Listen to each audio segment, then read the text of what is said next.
What's up YouTube, welcome back to the channel. My name is Elias, I'm a photographer located in Athens, Greece, and in this video we're going to be reviewing this Freewell tripod over here. This is a really popular tripod choice from Freewell. Why? Because it's basically really small, really lightweight, the build quality is excellent, and instead of sitting in my desk and talking about using the tripod like every other reviewer out there, I'm here in the fucking mountains and I'm going to be reviewing it on field basically. So you're going to see every feature that this tripod has to offer. We're going to talk about the positives and also the negatives, because we always have to be truthful and honest about the things that we are going to review in this channel, so you can make a good and educated guess of your next purchase. Spoiler alerts, I have been using this tripod over here for the past few months, I think 2 or 3. It has come with me in many travels. I've used it in many different scenarios, for landscapes, for weddings, for corporate work. I've used it everywhere, with lights, with video cameras, with photo cameras. I've used it basically everywhere. But anyways, that's enough with the small talk. Let's go actually out there on the mountains, find a few nice photographs, take a few really nice landscape images, and see how it is to actually work with the travel tripod from Freewell on the field.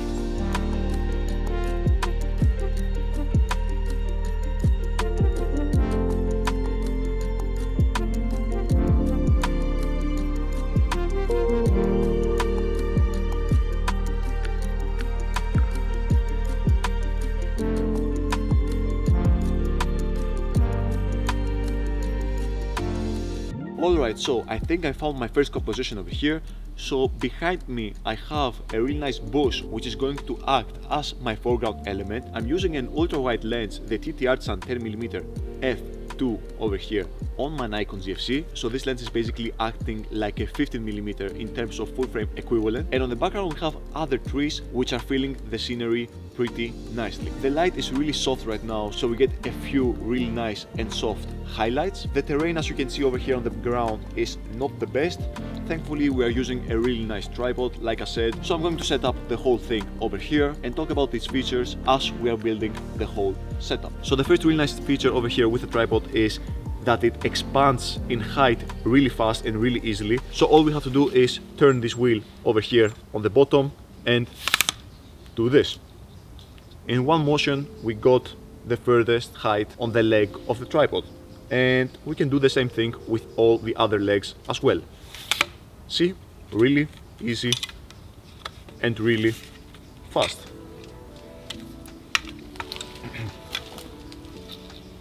So about the plate over here on the top of the tripod, in order to remove it, all we have to do is use this roll over here on the left. In order to connect this plate over here with the top of our camera, all we have to do is to get the Allen key from the Allen key holder over here, which we have on the leg of the tripod. This is really beneficial, like I can store an Allen key all the time here in the tripod, so whenever I need it, I can simply get it.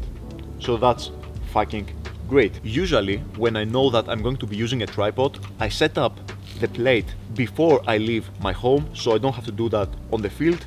So I do this once before leaving the house. I set up the plate over here, and whenever I want to shoot, I quickly set it up over here, lock the plate on the tripod, and be ready to take the shot. So we have our camera over here on the tripod, and right now we need to set up the frame. The good thing is that you can really easily manipulate the whole ball head of the tripod. You can tilt it left, you can tilt it right, you can go up and down. Right now for this specific shoot, I'm going to be taking a landscape image and also a horizontal image. So let's tilt our camera sideways in order to take our first horizontal image over here. So we tilted the whole tripod on a vertical side so we can get a nice vertical image over here. I'm using manual focus f11 in order to get everything nice and sharp, or at least most of the things. We are at 100 ISO in order to get the cleanest image possible, but because we don't have a lot of light, I'm using a shutter speed of 2.5 seconds. Men. Ella? 2.5 men. That's why you need to use a tripod, especially for landscape photography. You need to be able to hold your camera still in order to get the cleanest possible image on the lowest possible ISO. So yeah, let's take our first image over here. I'm also using a self timer over here in order to not shake my camera while pressing the shutter. Let's check it out, and it looks fucking beautiful. Come, take a look. It looks really nice. So let's also take a horizontal version of the image, and all we have to do is unlock the mechanisms over here and lock the camera in place. Let's take it from over here, manually focus. I hope it's fucking sharp, like. Anyways, and let's take the shot. Self timer again, and here is the final image. Alright, as you can see, this tripod over here is the perfect tripod for anyone that is basically traveling. It's really small, like I can use it on my back and not have it hang it on the left or on the right. It's really lightweight. The exact weight is right now on the screen, somewhere over here, so you can get a better understanding of how lightweight this whole thing is. At the same time, it feels really sturdy. We changed location because it got pretty dark in there in the forest. So before we continue with the outro of the video, as you can see, the ball head is really adjustable. Like, you can tilt it, you can rotate it, you can go up and down. You can basically achieve every angle that you need for your specific needs. The other thing that I really like is, like I said in the beginning of the video, the Allen holder over here. Like, this comes really clutch. You don't want to have your Allen keys thrown away in your camera bag or in your what's it called? How are these called?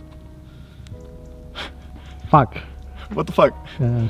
Pockets. Yeah, pockets. What the fuck? You don't want to have your Allen key or any other stuff in your pockets. So yeah, this is a really nice place in order to store your Allen key over here.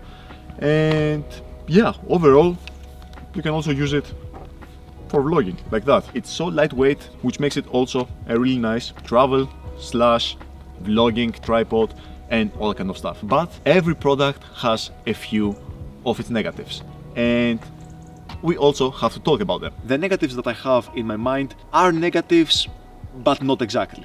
Let me explain. The first problem with this type of a tripod is if we expand it all the way,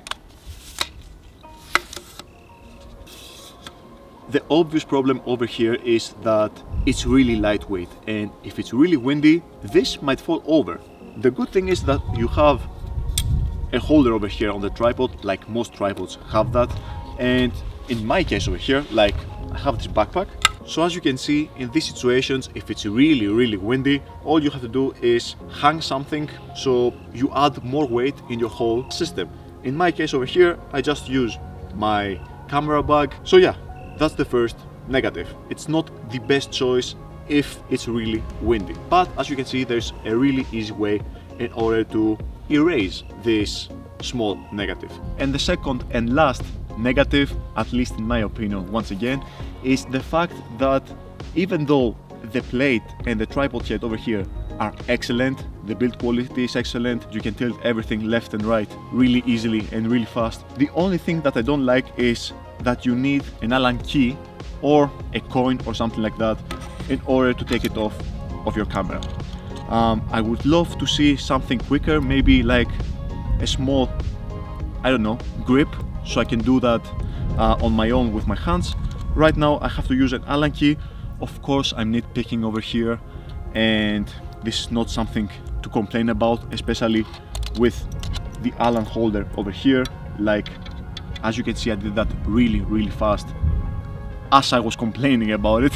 So this is not really a negative, but I would love to see a small attachment over here so I can do that on my own without having to use an Allen key. But as I said in the beginning, a really easy workaround is, if you know that you're going to use a tripod, just mount the plate on your camera before you leave the home. That's the thing I do, and yeah, it's not getting in my way whatsoever. So I need to end this video because we're losing light quite quickly. The sunset is gone and it's completely darkness right now. Like, what's the ISO?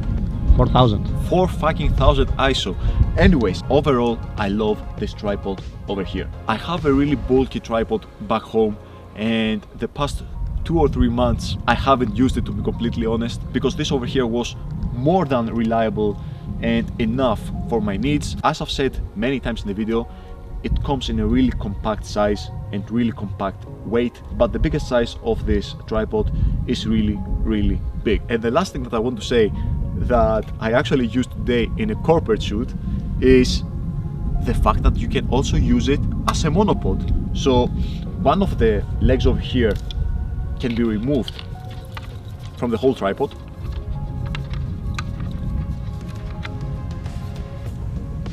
See? That's fucking awesome. And you can mount another camera over here. So you have a really lightweight monopod over here, which you can use in order to film your videos, take your photos, and all kind of stuff. I need to finish this video because we don't have any light right now. If you want to check this tripod out, there are going to be links down below. Thank you so much Freewell for sending me this tripod for testing, but as always, Freewell doesn't get to see this video before it's going out. I'm always honest about my reviews. I always try to find negatives and positives in order for you guys, like I said in the beginning, make an educated guess about the items that you're going to buy. In my opinion, this comes highly recommended. It's a 9 out of 10. If you're looking for a travel tripod, this will come really handy. Anyways, that's everything that I have for you guys today. Links for the tripod down below, links for the presets also down below. Thank you so much for spending a little bit of your valuable time by watching my content. This really means the world to me, and as always, see you all next time. Take care, peace.